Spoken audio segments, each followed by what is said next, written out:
time, it's go time. Need to check the watch, hit it, it's all mine.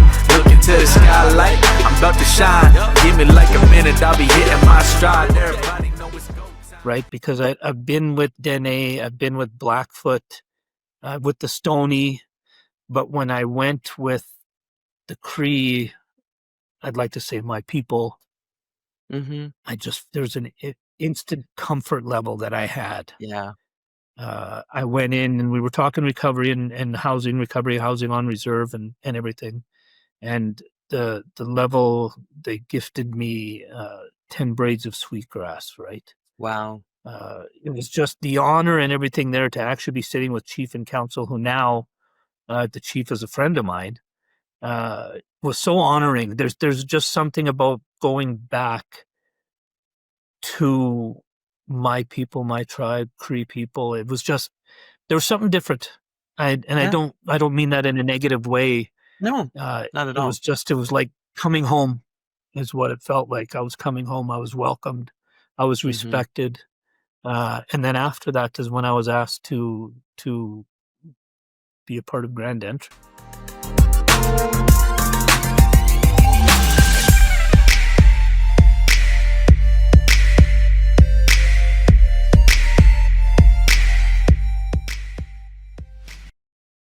And welcome back to our listeners and our viewers. Welcome back to the Unbreakable Podcast Network.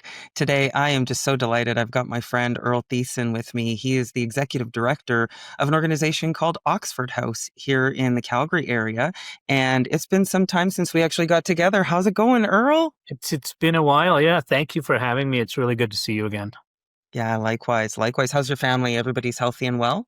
Everybody's healthy and well, growing, always asking for money. You know how it works. I do. Always looking for the next loony. Yeah. I kind of feel that in my bones, man. I'm always looking for the next loony too. So how have things been? What's going on at Oxford House these days? And maybe, hey, let's before we jump into that, why don't we just tap the brakes and talk a little bit about what Oxford House is? We've got lots of listeners who followed us over from the Helios Podcast Network and Pocket Change, but we've got a global audience now, and we've got people from all over the world watching and listening who might not understand what Oxford House is or what it is that you do. Well, the original purpose of Oxford House was to bring people in recovery together in a community environment in their homes, and it was basically labeled peer-supported recovery housing. Right. Since and that was beautiful. It helped save my life, right? Or it helped me save my own life, I should say. But we have evolved since then. It originally started in the States, but I took over as ED 6 years ago, and because of my lived experience of being homeless and addicted, I recognized the gaps. I think we spoke about the pretreatment housing model prior, but it's really taking off now, fully funded by the government. Last year, we had 231 people go through pre-treatment housing into treatment. Maybe I'll back up a bit. Peer-supported transitional housing has a high level of accountability for those seeking recovery. They are required to, because the whole purpose is to get you back into society, get you back with your families, get you your kids. Reconnection is huge, right? Community involvement is huge. But we want people to go back to work. I'm a huge advocate for education. Go back to school. Some people can't do either, so they volunteer full time. And we promote wellness, so we want them, if they still need more healing, you can also go back and do some outpatient therapy or treatment, right? But we've evolved quite a bit over the years. Pre-treatment housing is one of the biggest gaps. People are going into detox, getting put on a wait list for residential treatment. We filled that gap, and that came from my own experience. And then our peer and culturally supported Indigenous recovery housing, so our people can heal together and practice our culture in peace. That's little wonderful. rundown there. Yeah, no, that's great. I mean, and so maybe just a little history about you as a person, and some of the amazing things that you've overcome, right? We talk about being unbreakable. And so if you were to look in the rearview mirror and, Earl, I would challenge anybody to live the experiences that you've lived and come out as productive and as successful and as compassionate as you. It's been quite the journey, right? Never in my wildest dreams did I think I would be, one, I was amazed I was got in and I was a resident, but to be the executive director 10 years later is to me, it's a miracle. A lot of hard work. Hmm. We always say, and I tell people, we'll open the doors for you, but you have to walk through, It's true. right? We don't, it's for self. You're promoting yourself, you're healing with support, right? Self-esteem is huge because there's so much shame attached to addiction. And Um, that's why I never sought recovery for myself. I did it numerous hmm. times for other people and it ended the same way, right? Me right back to where I started. But Yeah. through my healing journey, I reconnected with my culture, right? I'm Cree from, I guess you'd say, West Central Saskatchewan. My mother was, right? But I reconnected to my culture and I fully believe that that was the missing piece. Hmm. But through being homeless uh, and my addiction, the struggles, masking my shame, and then my partner being murdered in 2007. She is one of the missing and murdered in Canada, well, North America. Uh, Hmm. but that was, I asked myself, I was sitting in the city buckets and I was asking myself, is this is this your purpose? Is this what you're here? This isn't. Yeah. I'm not meant to pass away and die on the street. That's not why I'm here, right? Hmm. And that's when I had my revelation, and had like a vision of my name up on a homeless shelter that said "Memorial for Earl Thiessen," because that's what happens when a homeless person passes away.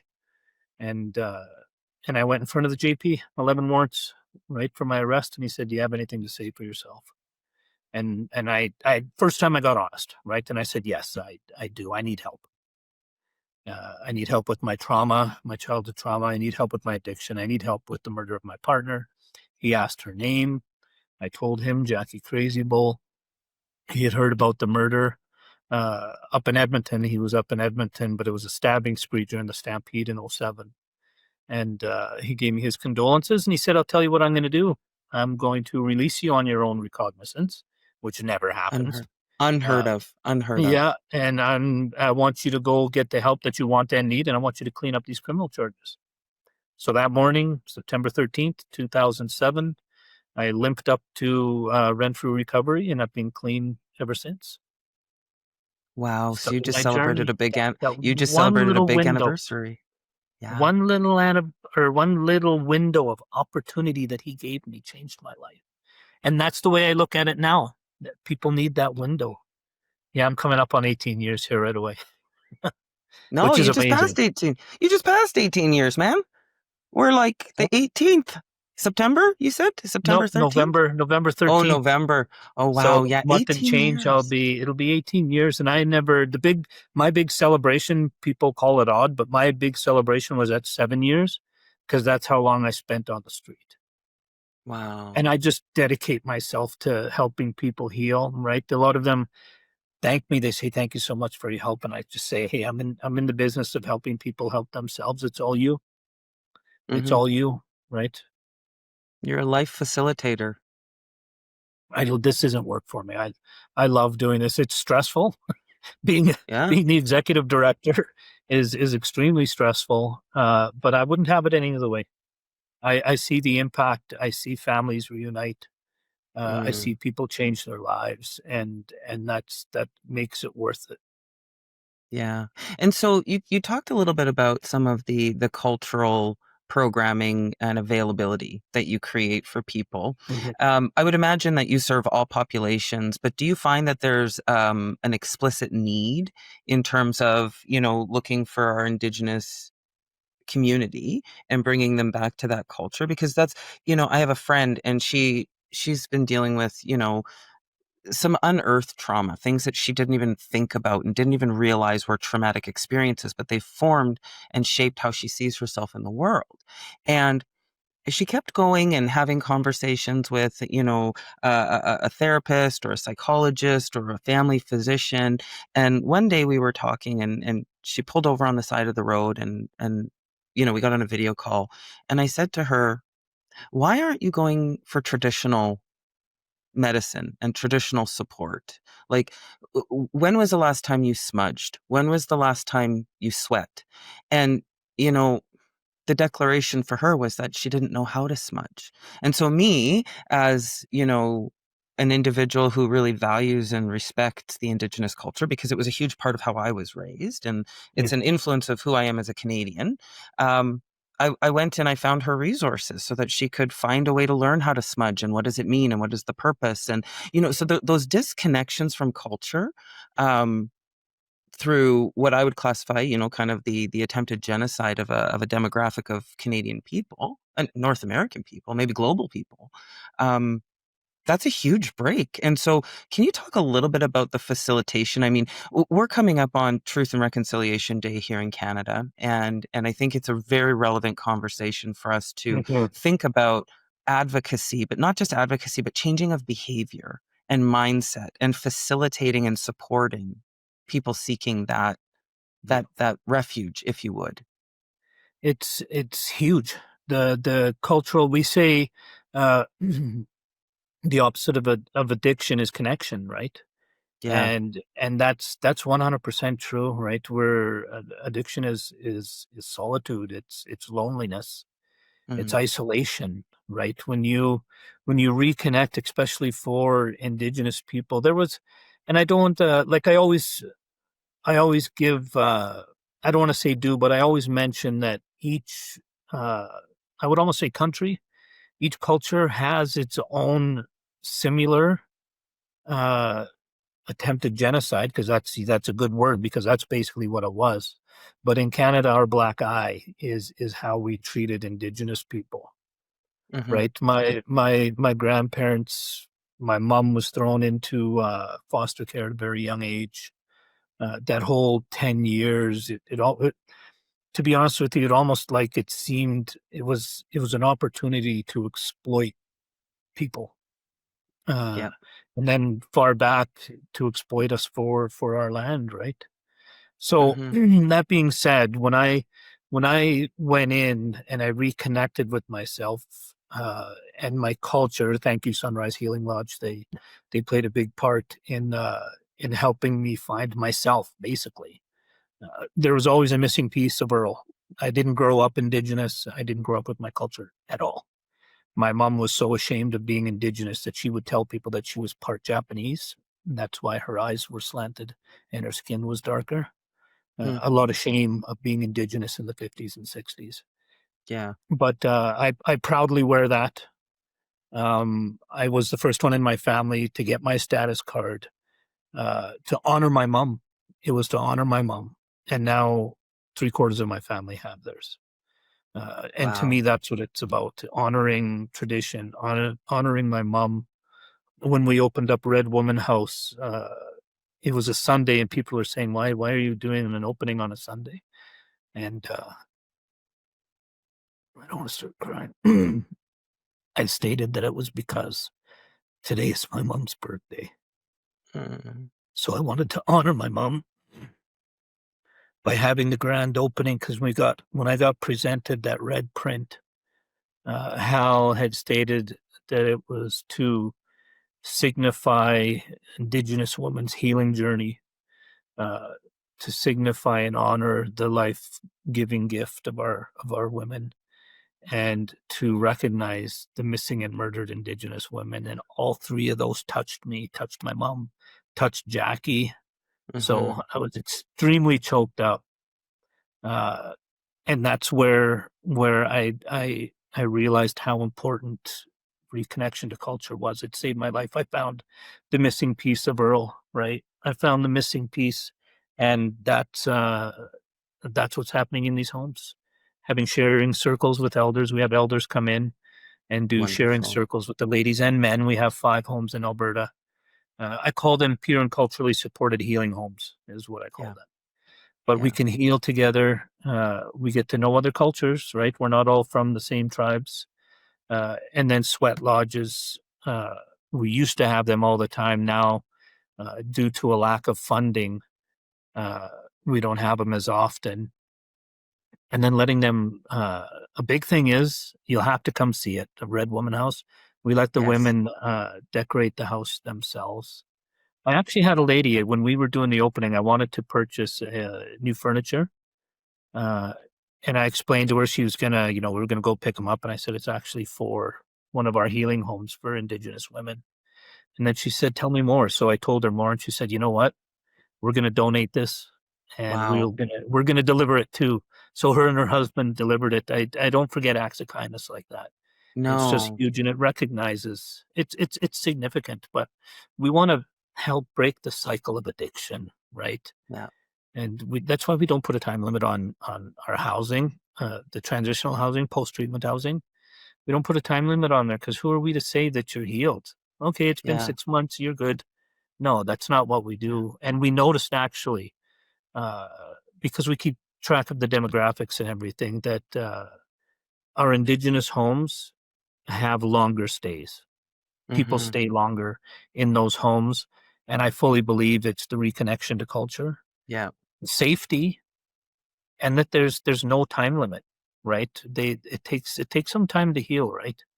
And I'm speaking from I'm still healing, Of right? course.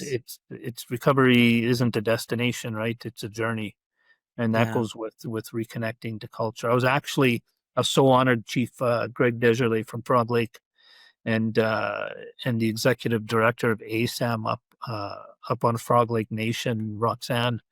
They invited me to their powwow and asked me to be part of Grand Entry, Wow. and I was just so honored, right? And then I actually judged one of the dance competitions. It was pretty exciting. It was really honoring for me.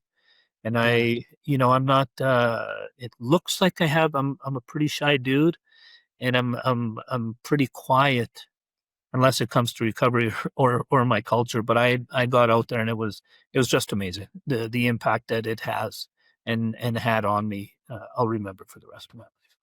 Well, and I think you said a couple of things there, and I think that's beautiful. And what a gift. I mean, gifts aren't always physical, right? Sometimes it's the way that, people leave those fingerprints on our soul by Mhm. recognizing us in a way that is deeply meaningful. And a couple of things you said, it is the journey is the destination, right? It's being present and being with the experience, I think is really, really powerful. And, since last time we spoke, I was working with the Indigenous Student Success Team out in Saskatchewan at one of the post-secondary schools there. And we did an offsite retreat with them to help them with strategic planning because, these institutions, they want to make sure that they're creating the pathways for Indigenous students to be successful. And we recognize that because of intergenerational trauma and some of the Mhm. things that we have in our history, that there are some ways that we have to engage that's different. The other side of it is that there's also creating the space for embracing that Indigenous culture and learning because those learnings have been lost. And of course, one of the learnings that has been lost is language. Language is something that, I read something on LinkedIn by Debbie Gopher. I'm sure you know Debbie.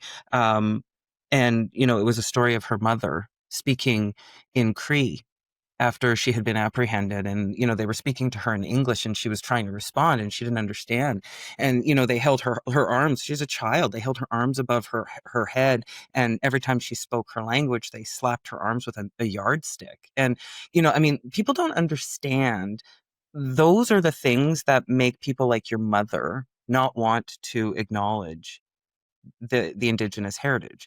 It's the shame comes out of fear. Like, Mhm. and that's a really hostile place to sit. And so when we start to talk about that belonging component, connection and connection to culture is so, so important. I agree. And if you look at Maslow's hierarchy, the third piece is belonging. It's food, shelter, safety, and belonging. And when you don't have food and you don't have shelter and you don't have safety and you have no connection, there is zero pathway to becoming your best version or your best self. Zero. Like you will never hit that altruistic space because of the fact that the pathway has been suspended from you. Mm-hmm. And so the work that I did with the Indigenous team at SAS Poly was just really, really powerful because they invited me in. But you know how I did it was I brought my side of, the technical side. This is how we manage change. This is what conflict looks like. Like I brought my practice, but I also brought my heart. And they paired me up with their knowledge keeper. And so she and I met beforehand. And what we did was for everything that I brought in, that was kind of what I would say is a colonized way of thinking and behaving, we linked it back to traditional knowledge. So when we look at, for example, conflict and conflict management, I had, this is what conflict is. And she said, this is how we avoid conflict. And she used the TP. At the end of every day, we did a medicine wheel exercise where we had the 4 points and we had them plotted. And based off of where they were, it was almost like a radar chart of their medicine wheel of, how are they feeling spiritually, emotionally, physically, and so on and so forth. And what was really interesting to me was that by the end of the week, they were completely full. But spiritually, they were completely empty because they didn't want to break away and go back to their communities and back to their schools. They wanted to stay together. They were finding that community. Um, but one of the most powerful things that came out of that, not only do I have a soul sister in my knowledge keeper, I just call her Souli. And she and I stay very close, very connected all the time now. But Earl, they gave me big auntie status. They gave me a hoodie that said, yeah, I've got big auntie energy. And I says, I got to go and I got to fill up here on the res. Am I going to get my throat punched for wearing this as this very white woman? But so that all these kids only call me auntie. So if they hit me up on social media or if they send me an email, hey, Auntie Kait, what are you doing? I need this, I need that. And so, but like, what an honor for That's me awesome. to be an auntie. And it's great because actually one of the young ladies, she's super passionate about language. And that was the other thing that we did was I did world cafes. But instead of doing world cafes, I took it and I decoded the language. I said, okay, well, what is the language that I could get from Cree, as well as I think Michif, we went with both because they're Treaty 4.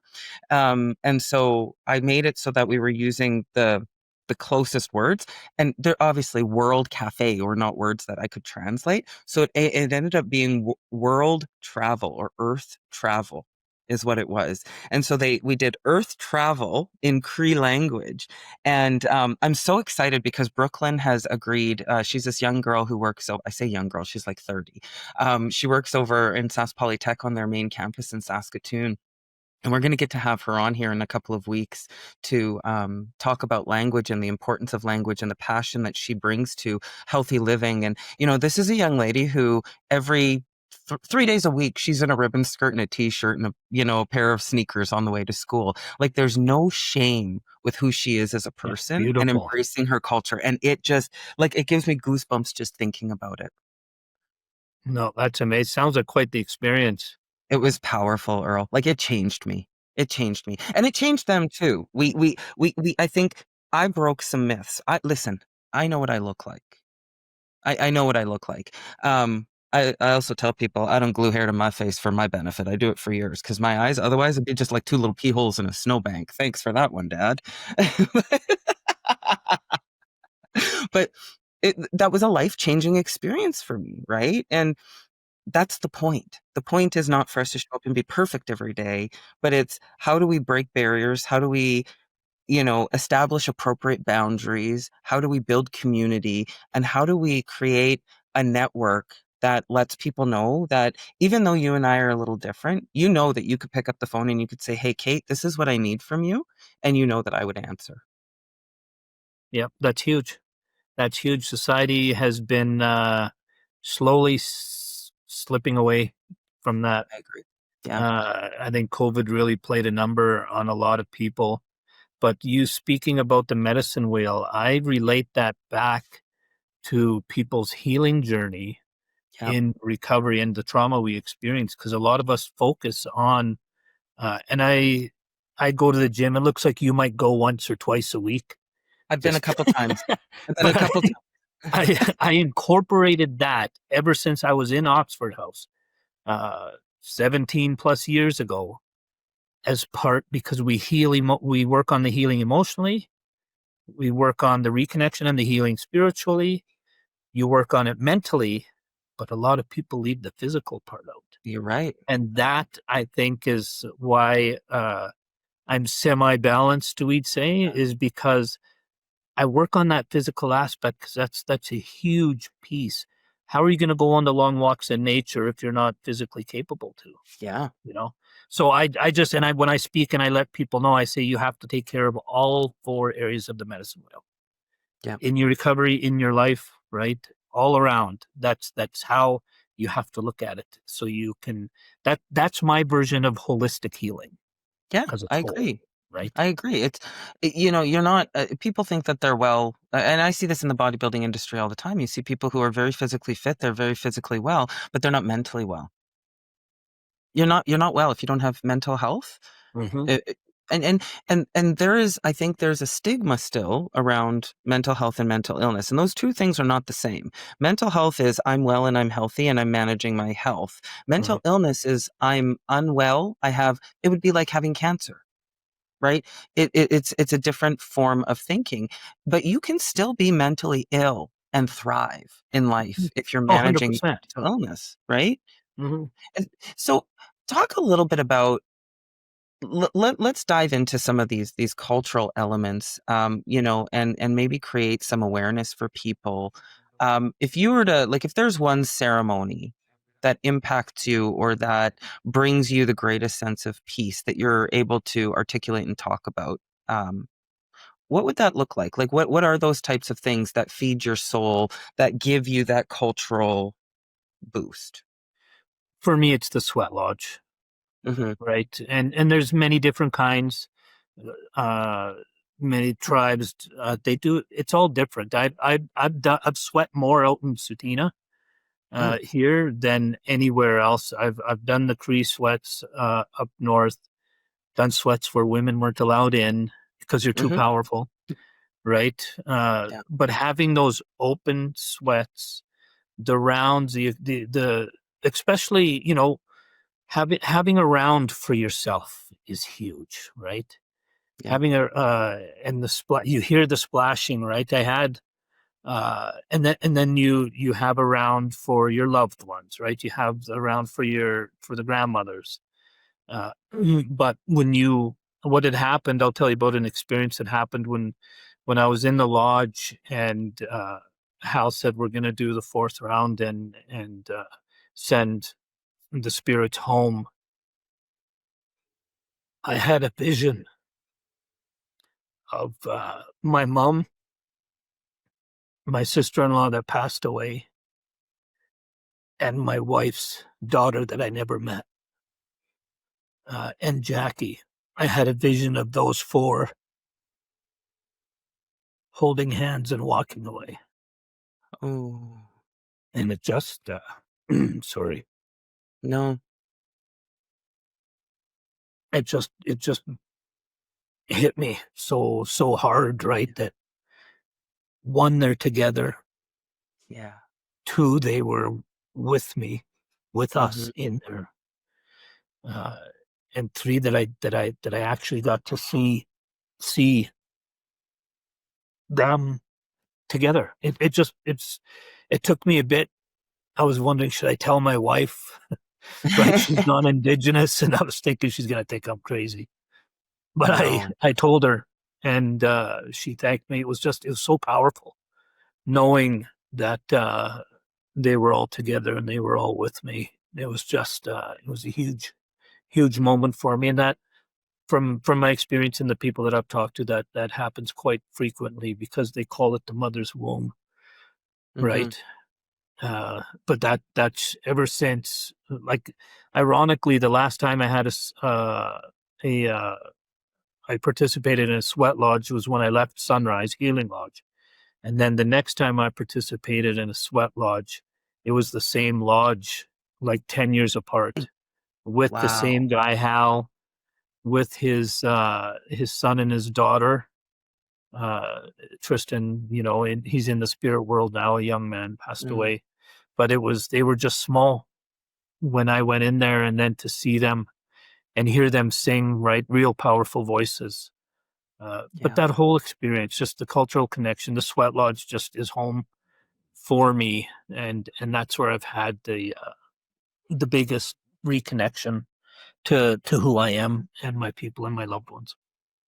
Yeah. So how do you take those? Because I mean, like that sits on your soul and it alters the way that you see things. So when you come out and you've had such a profound experience, I mean, obviously there's a digestion period where you sit with it and you allow it to just be, right? Yeah. When you think about how that influenced how you took your next steps in your career or helping somebody or maybe having a conversation at the Red Woman House, what did that do for you? It just it strengthens me, to be honest. Mm. W- there's not many of us, they say, in leadership. There's a lot, but when you look at the grand scheme of things and you look at the population, there isn't many. So it drives me to do more. And I don't know if that's a defect of character, because I always think I can do more. I can do more, right? There's more people out there that need to hear my story so they know that recovery is possible, because a lot of them just give up. And I've heard it thousands of times. I can't do this. You can do it, Yeah. Yeah. right? You just have to make yourself vulnerable. That was the biggest piece for me, to speak about my abuse, right? Especially sexual abuse. As a Absolutely. man, it's something, you don't. I played senior football, and I was pretty high level with freestyle wrestling, Olympic wrestling.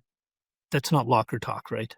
No. So Yeah. and I held that in for 20 years.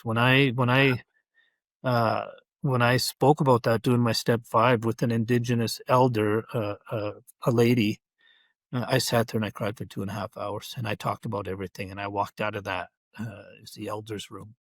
I walked out of there and I knew my life changed.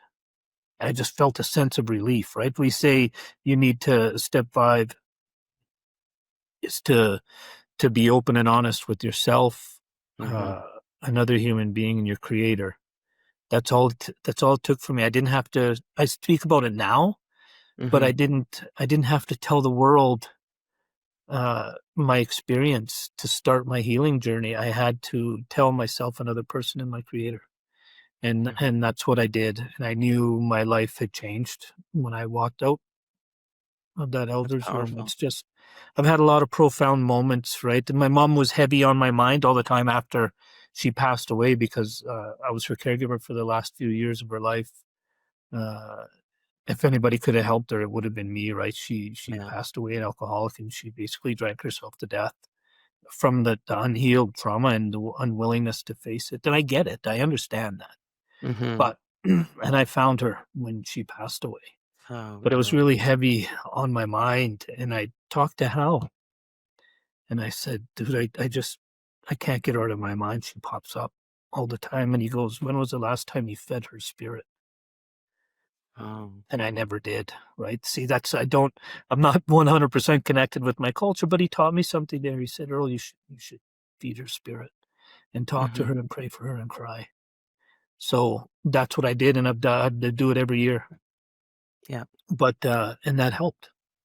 Mhm. So always be open to change, always be open to learn and to take advice. And I've been doing that my whole career, right? I don't know it all. A lot of Mhm. people say, you're way up. No, I'm here. I'm here with you. I'm not, I'm no different, right? Yeah. My education was a little bit different, because when they say the school of hard knocks, man, that's Yeah. I got my master's in that. But I think you have a doctorate. But let's you yeah. And I share that with everybody, right? Mhm. We say we want to share what we have with other people. I want everybody to have Yeah. what I have. And I'm not perfect by any means, but I want you to be able to look in the mirror. This was the big turning point, when I could look in the mirror and tell myself that I loved myself and that I was worth it, without Yeah. starting to laugh or looking down. Or that's when I knew there was change. And it was my counselor in long term in Sunrise that did that exercise with me. And the first Mhm. few times I would start giggling like a little schoolgirl, or I would look down because of the shame, right? I have no Mhm. problem doing that now. I'm no ego involved, but I'm proud of what I've done, what I've accomplished. Uh, and my reconnection, just my whole life is a blessing, right? And it wouldn't have happened without a lot of people helping me and guiding me along the way. We never Mm-hmm. walk this alone, right? There's always someone holding our hand or having their arm around us while we go through this. And that's how we learn and grow. Absolutely. Absolutely. And so you touch a little bit on community there. And I think that when we think of our sustaining community, you said something really powerful about Oxford House, that, there is no time limit on the healing. And I think that that's so beautiful, because we all know that when you get out of a treatment plan, if you have nowhere to go, you got a program, you got nowhere to go, a drug dealer is always going to open their house to you, right? You're Mm. you're the next best thing. You're the next fix purchase, right? Yep, But 100%. when you think about creating community and like establishing or coming in and looking at those traditional roles, could you maybe give our listeners and viewers a little bit of an overview of the traditional roles? Because I think, you've touched as well on a couple of things, which is the matriarch, if you will. And I think that there's a lack of understanding in terms of the sacred elements of a woman and the relationship with the men and the children and the elders. So could you just touch maybe a little bit on the community in Indigenous culture and what Well, we're I trying to restore in that space? well, what I and I understand, and this is one of the things I tell a lot of Indigenous women: you are the most powerful being on earth, because one, you're a female, two, you can give life and carry life, right? And that's why women don't sweat sometimes with men. That's why women don't sweat when they're on their moon time, uh, because Hmm. it can take the prayers of the men, right? Because the women are at their most powerful point then. Uh, but that's ladies should be respected. And I wasn't the perfect example of that growing up. Uh, but women should definitely are way high up there. Elders, right? Knowledge keepers. That's who teaches us everything, right? You respect your Yeah. parents, right? There's just so many, and there's a lot that I don't know about all of that, because I'm still learning, right? And I'm Hmm. open to everything. When I learn, I'm just sucking everything in, like I did. Uh, I was part of another grand entry. Oxford House and Joy had uh, uh, Oxford House, the Alex. Joy is the ED of the Ox, the CEO. But we had a powwow together, and they asked me to dance and to carry the eagle staff. And I didn't understand the significance that that's a very powerful symbol of leading the community through the dancing Wow. with the grand entry and everything. And I was shocked, and I didn't know what to do, right? And I'm not, I found out now the significance of it, because you're not even supposed to touch it after I hand it off. Uh, but I learned afterwards, and then I thought, holy smokes, that was actually a pretty big honor for them to ask me to do that. And it's Yeah. Blackfoot territory here, right? And I'm Cree. So it was pretty huge for me. It was really, really significant. But throughout, and you have the medicine carriers, bundle carriers, right? Pipe carriers. There's just so much involved in our culture. Everybody has a different role. Every person can go to a different person for different information or teachings mostly, right? And knowledge. Hmm. I still have a ton to learn, right? But for myself, I always look at the elders, the lodge keeper, right? Hal has taught me a lot about my culture, and going back to when I was invited to all this with Frog Lake. I felt not anything against any culture, right? Because I've been with Dene, I've been with Blackfoot, with the Stony, but when I went with the Cree, I'd like to say my people, Hmm. there's an instant comfort level that I had. Yeah. I went in and we were talking recovery and housing, recovery, housing on reserve and everything. And the level they gifted me 10 braids of sweetgrass, right? Wow.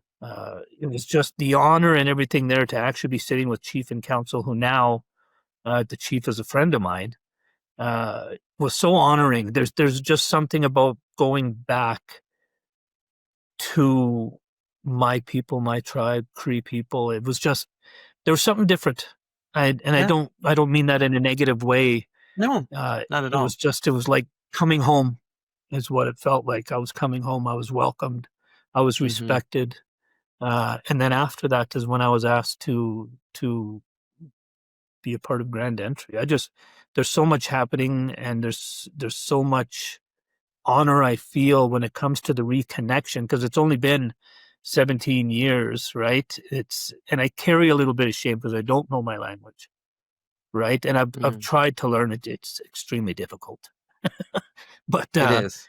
I feel so honored. The reconnection, I fully believe my reconnection to culture and to the different people and leaders in my community helped me to be where I am, gives me strength, gives me honor, gives me respect, and I'll always be learning. It's a privilege to be where I am right now and to be reconnected. I just wish my mom had the chance. She didn't. So I'm living a lot of this for her and to honor her and to let my children know, right? My children come and ask, Dad, can we go smudge? That's music to my ears, right? Yeah. And the funny thing is, my daughter took after my dad, blonde hair, blue eyes. And I'm in the process of getting them their status cards, right? So my son looks like me, but my daughter took after my dad, who's Mennonite with blonde hair and blue eyes. So it's that's funny. It's funny. And she even said in school, she just told me this, that they asked if there's anyone who's Indigenous in the room, and she said, I am. And then people are looking at her going, you got blue eyes and blonde hair. She said, my dad, my grandma is full-blooded Cree, great grandma, full-blooded Cree.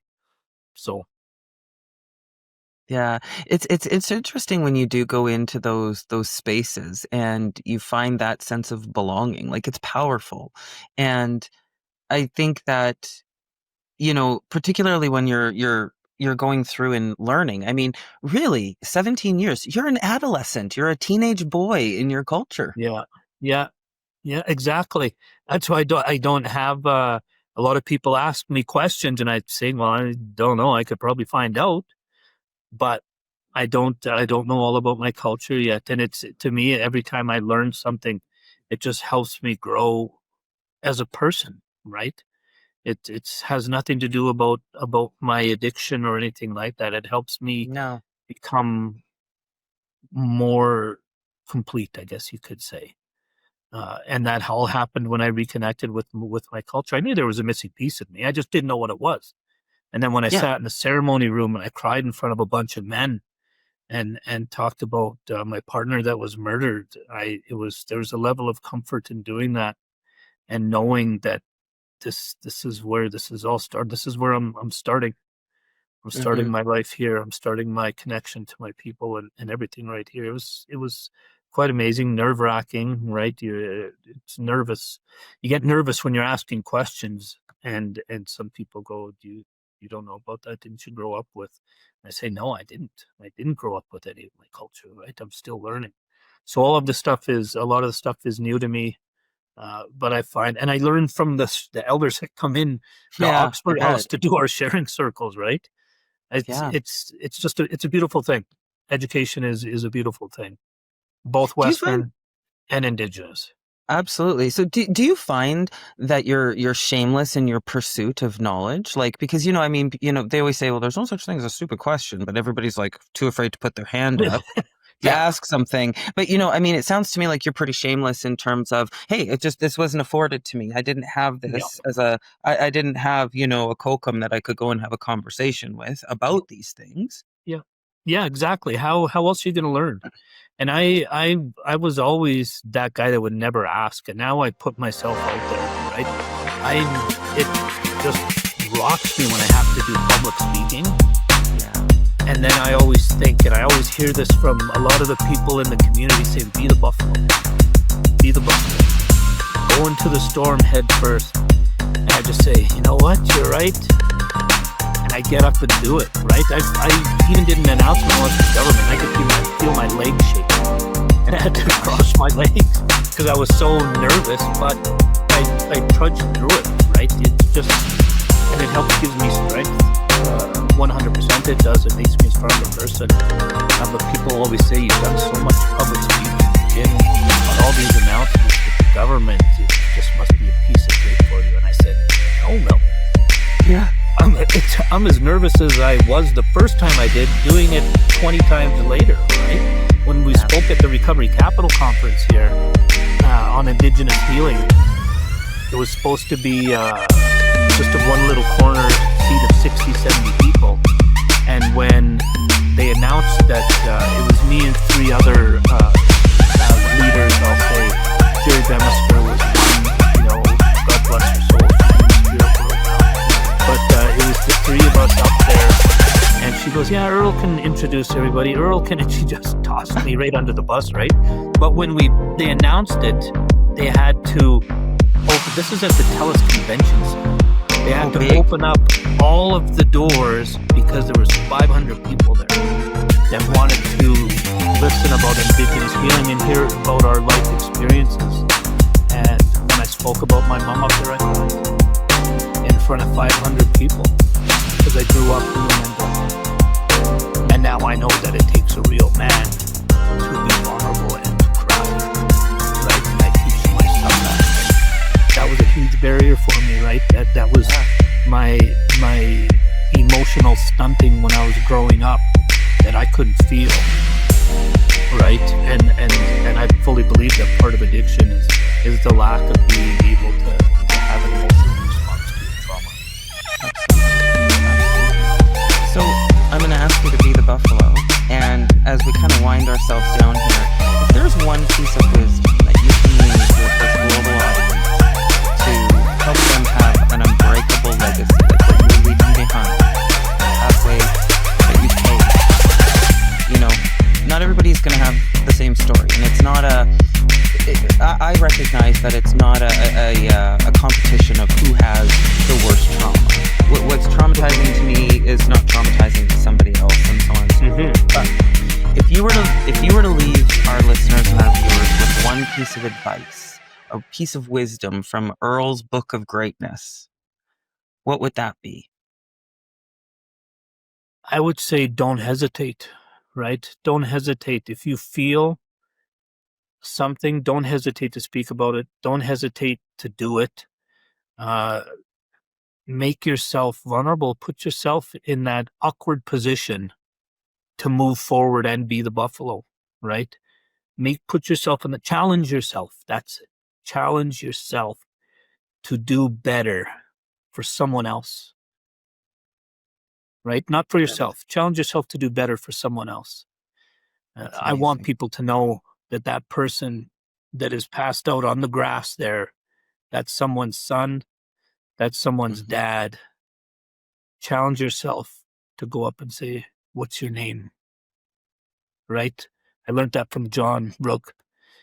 More importantly, what's your name? Not are you okay? What's your name? Make them feel like a human. Challenge yourself to do better for someone else. That's the biggest piece of advice I could say. It's amazing. Earl, it has been such a delight having you back. Thank you so much for your vulnerability and for sharing time with me and for sharing this space and your wisdom. It is so valuable. I appreciate you. 100%. It's good seeing you again. Likewise. And listeners, remember, protect your peace, chase your dreams, and remember, stay unbreakable. Thanks for joining us. We'll look forward to having you back with us next time. It's go time. Need to check the watch, hit it. It's all mine. Look into the skylight. I'm about to shine. Give me like a minute, I'll be hitting my stride. Everybody know it's go time. It's go time. Need to check the watch, hit it. It's all mine. Look into the skylight. I'm about to shine. Give me like a minute, I'll be hitting my stride. Everybody know it. The boy is back, and that's a fact, The wolf is ready for a challenge. Give me one take. It's been a long year. It's only Monday, but